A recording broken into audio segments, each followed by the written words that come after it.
All right, so how healthy is bodybuilding? Is bodybuilding an unhealthy proclivity for you to become involved in? It can be. It depends. I think if you just start out, you're lifting weights, you're eating sensibly, you learn about a little bit about nutrition, things you're going to need to know, and you do things, take a sensible approach and a moderate approach to everything, it can be extremely healthy.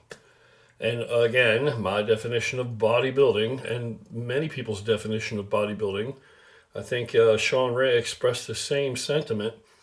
If you're using weights, progressive resistance training type of fashion, to alter the appearance of your body, to shape the appearance of your body, to change your silhouette, then you're bodybuilding. Coupled with an intelligent nutritional plan. So that's what most of us who actually do it, that's what we consider it to be. So there are outsiders that just look at it and are like very jaded and jealous individuals that have a hatred for it because they just, for whatever reason, who gives a shit why? Buster's going to be a buster. It's what they do. They may, argue terminology, but I'm here to actually do things rather than to argue things. After all, I know what works for me. So if I continue to do that like I've always done, or I may find another avenue, but I'll find what works for me and I'll do it. And all I can do is share it with you. And it's up to you. You know what I mean? Take the advice or don't take the advice. I'm not going to argue with you. You want to say it's wrong? Hey, I don't care what you think. I'm achieving what I'm trying to do, with it. So you can take it and do the same, or you can take it and couple it with something else, modify it, find your own way, whatever. I don't care. So back to topic at hand. Is bodybuilding healthy? Well, in today's world, conventional bodybuilding, even from non-competitive standpoint, probably not the healthiest thing at all in the world. And some of the things that we do that are very unhealthy involve diet and nutrition. Because we eat so much, it's the quantities of the food. I know people want to go towards the chemical end first and point out how unhealthy that is and terrible that is. But you're missing the elephant in the room, and that is what we do nutritionally. The vast amounts, the copious amounts of foods that we eat, the high amounts of protein. Believe it or not, most of us eat high amounts of carbohydrates too. What would be considered high amounts. Even what's considered a moderate carb day for me would actually be a pretty high carb day for most of you guys out there that are working out. Of course, my body weight plays into it.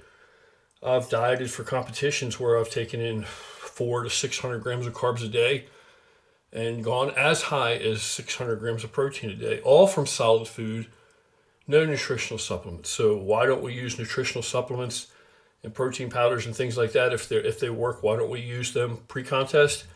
Because we don't know exactly what's in them. Plain and simple. You have an ingredients list to go by right on the label, but there's cross-contamination. There's usually a disclaimer about that somewhere on the product. What else is manufactured at the plant that manufactures that stuff. So it's fine off-season. It's fine for building muscle, but pre-contest, no, we don't use that. You don't use those things. If I haven't prepared it with my own two hands, I don't eat it. And then I can't always account for everything that's in it either, because I had to get the raw ingredients somewhere, and I don't know what all's in that. I'm just taking for granted that it is what it's supposed to be. And that's not, trust me, more often than not, that's not the case.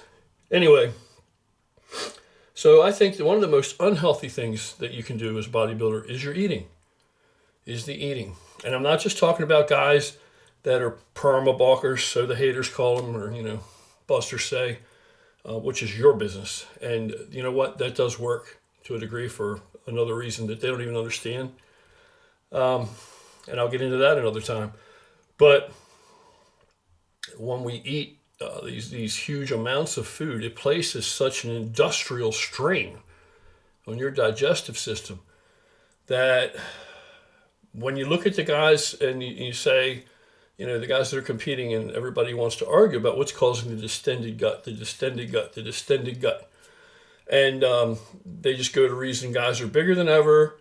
They're taking a lot of growth hormone and insulin and this kind of thing. and it's making their guts grow, their intestines grow, and now we have the distended gut. So at the cost of taking all this stuff to be bigger than ever before, you have the distended gut. And that's kind of like, that's where how they apply this logic, but don't discount. And I'm not saying that you're wrong entirely. I don't know. But I do know that one facet of this that you're not considering is just the food. The volume of the food and the way that guys eat today. And I've been guilty of it myself. Even what I eat now in a typical day is a lot of food. It's probably too much food. As you age, it's going to, like I said, it's an industrial level performance you're expecting out of your digestive system. It's not going to last forever. You're not going to last forever. So it only goes to make common sense. If you work at overtime, if you work it 2 or 3 times harder than a normal person does, it's probably going to give out 2 or 3 times earlier, right? Because it's not just going to go on, forever and ever and ever. And we have a big problem in this country today, even with people that don't even work out, with all this inflammation in their gut. Have huge problems with gastrointestinal disorders today. And we could argue many reasons why. Many reasons why. But fact is, it exists. It's a huge problem. And it's a bigger problem with bodybuilders because of the amounts of food we eat. It's the amounts of food that we eat.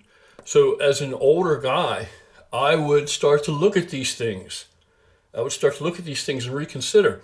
Mark my words. Mark my words. I promise you. Unfortunately, if you're an older guy and you're a bodybuilder and you've been doing this forever and you're eating like this today, you will have some gastrointestinal disorder to deal with. It could manifest itself in many ways. Most of the time, they don't even really know 100% what it is, and they definitely don't know what causes it. But if you do this, a lot of guys, I had a guy write me, and he's an older fellow. He's lean, but he still has this gut. And it's hard. It feels solid and like muscle, and he has visible abs. What can he do? What can I do to get rid of it? Well, there's probably some inflammation going on in there. It's probably aggravated and swollen. It's inflamed. Your intestines or your colon, because your colon's quite long, wraps around all kind of shit in there, through your pelvis, every other thing. It's probably inflamed, and it can be responsible for causing tons and tons of things. You could have pains in your testicles. You could have pains in your lower abdomen. You can have pains anywhere in your stomach, but these are just some of the issues you can get from how much you've eaten, the shit that you've eaten, how much performance you've expected out of your gastrointestinal organs, and where it's led you to. So these are things to consider. You're an older guy. If you've gotten out, you made it out alive to this point, maybe you need to start to cut that back, man. Just accept it. Just accept that, you're not working with the same engine anymore. It's not a new car anymore. The thing has, you got 200,000 miles on it. A wise person's not going to run that car or run that motor or demand the same performance out of that motor as he would a brand new car when that car was brand new. The car's just not going to put up with it. It's going to throw a rod. It's going to spin a bearing. It's going to friggin' develop a knock or something, or it's just going to lock up. I mean, it's not going to. And the same thing with your body. Same thing with your body. So one of the huge things as you age, in my opinion, one of the dangers of the bodybuilding world as it exists today is the amounts of food that you're eating, amounts of food that I'm eating, the food that we eat, and the source of the foods. The red meats are absolutely a huge contributor to this type of issue, to these problems. So much so that if for no other reason, if you're not afraid of heart disease, you're not afraid of any of these other things red meat can cause, if you're not afraid of the plaque buildup and you're not afraid of coronary issues, maybe you just should drop the red meat because you don't want to fuck your intestines all up anymore, your colon. You don't want to have to deal with that. I would say red meat needs to go for an older guy. And then, a lot of people with the insulin resistance, the diabetes, all that's on the rise too, huge. And people want to point to sugars, carbohydrates, sugars. And I don't believe that's the case. I think that it's fats. It's the fat. Because what the fat does is causes problems with the pancreas. It causes damage in the pancreas, and that's what causes insulin resistance. Then you got to turn your attention to sugar and all that because you can't process it. You have to deal with the carbohydrate issue. But that's not what generated the problem. What generated the problem is all the fats and the fats and the fats and the fats. So you got to watch that too. Watch the fats. Watch your cholesterol. Cholesterol is huge. Watch your cholesterol. Then if you're using test or anything and you're lowering your good cholesterol, remember that the body works in proportions. Everything likes to be in proportion to something else, right? Test, epitest, testosterone and estrogen, just on and on and on. You mess with one hormone, others raise, others lower. Now others may not move, but because you raised one, proportionally the other one's too low, and it's just issue on top of issue on top of issue. You have a lot of problems. That's a huge problem. Cholesterol causes so many problems. The onset of dementia earlier today, what they're considering to be Alzheimer's, can quite possibly be due to cholesterol issues and plaque buildup because the vascularity, the capillary system that feeds the brain into the brain, these are so narrow and so small relative. Compare them to arteries and larger arteries in places where you have cholesterol buildup and plaque buildup that cause all kind of problems, right? Think about that brain. How much blood's getting to that brain? How much oxygen's getting to that brain? Because plaque and all this crap builds up there too in those blood vessels. So cholesterol is huge. So as you're going to get older, you want to watch for cholesterol. You want to watch for how you're eating and what you're eating. And you don't have to wait till you get older. I mean, smart money would begin to consider these things as they're younger. And the thing is, if you're hell-bent on it, you're going to go for it and you're going to do certain things. Like Andrew Castor, perfect example, okay? He can eat a lot of meat. He can do all these kind of things, and it's going to make him bigger. It's going to get him closer to his goal faster. And so you can get away with that for a while. Brand new engine, right? You can get away with a little abuse. You can get away with doing that and get out alive. But set yourself a period of time. If you're going to go, balls to the wall and do something, do it now and then get the hell out with it.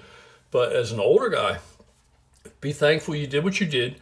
If you didn't achieve what you wanted to achieve, well, too bad. Reset your goals from where you are now, the age you are now, and try to move forward from there. But do it in a fashion that's sensible and contemplates your place in the world and the reality of how long you've been here and how many miles you have on that body.